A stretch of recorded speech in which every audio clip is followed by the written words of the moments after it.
Hi there, it's Dave here from CarGuard, and today we're going to be taking a look at one of our stealth isolation switches and basically what you get and a little bit on how they work. So we've just gone ahead and unpacked the box here.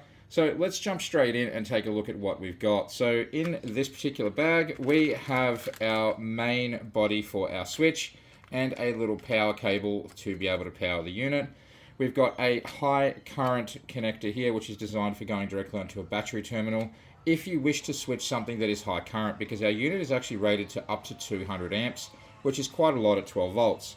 Now in this little bag here we have some copper links and a high current terminal as well, which can be used for obviously isolating something like a high power fuel pump or something like that. And then in these two bags here we have our two key fobs that are included.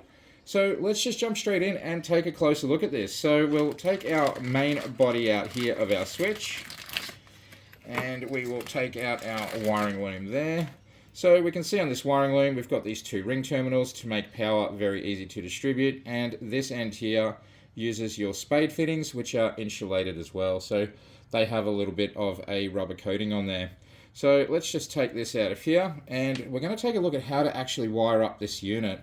So we can see on the bottom here we have these two large terminals and we have these two smaller spade fittings on here. Now on the front of this is where your actual diagram is. So if we actually take a look on here, we can see here that it says that 85 is our negative and 86 is our positive, and then we have our 30 and our 87. Now this little indicator here where it looks like the circuit is broken means that this is a normally open switch basically. So right now there is no connection between this point and this point. So these are our high powered output side, or our bridge that we're going to be completing, and this is where our power goes in. So we're going to take these first of all. Let's have a look on here. So 85 is the minus, 86 is the positive. So if we look on the bottom here, we have 86 on here and 85 on there. So let's put our 85, which is our negative, and we will put our positive onto here, and they're on nice and snug on there now. So what we'll do is we'll basically go now while nothing is connected, so we're currently not powered up. Let's just get our multimeter here and put it into continuity mode. And if we check this relay right now, so this should make a noise when it touches. So if we go across these terminals here, we have absolutely nothing. Now what we'll do, we've got this little lab supply here. So this is basically the same as your battery. So when you go to get this installed, basically you're going to be using the car's battery in order to be able to power it. So let's just go ahead on here, and we'll take this side here and put our black wire on there. Now we'll make sure that these definitely do not touch down here. We'll just keep them isolated. Cool. And so what we'll do now is we'll go ahead and turn on this unit. So, oops, let me just turn it on here at the wall. There we go. And so now we haven't pressed any buttons on here. So if we go ahead now and we check this, we have no signal going across here. If we take out one of our key fobs just here, so you notice on here that there is an on and an off button. So if we press the off button, we can't hear anything. If we press the on button, you'll actually hear the relay inside of here click. And if you hit it off now, and you can hear that toggling on and off.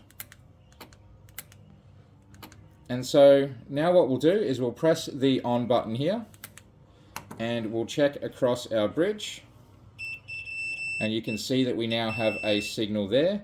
If we hit the off button here, we have absolutely nothing going through there.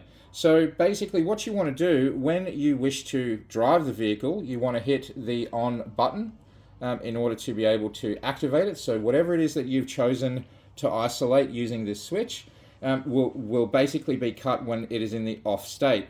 Now some of you have asked as well, what should I do to let people know that it's either on or it's off? Well, we've got 12 volts running through this termination. So you could theoretically get any type of 12 volt bezel and mount that onto your dash so that when the signal is completed, the LED light will be illuminated.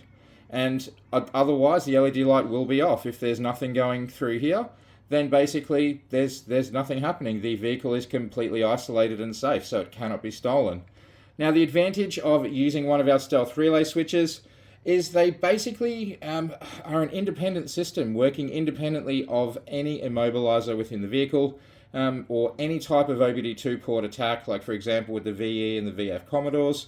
This essentially bypasses all of this because they physically cannot drive the car away. Even if they are able to get the vehicle to start through the computer itself simply won't do anything because the fuel pump's not working, or the injectors aren't working, or the spark plugs aren't working because you've got them fully isolated using this system.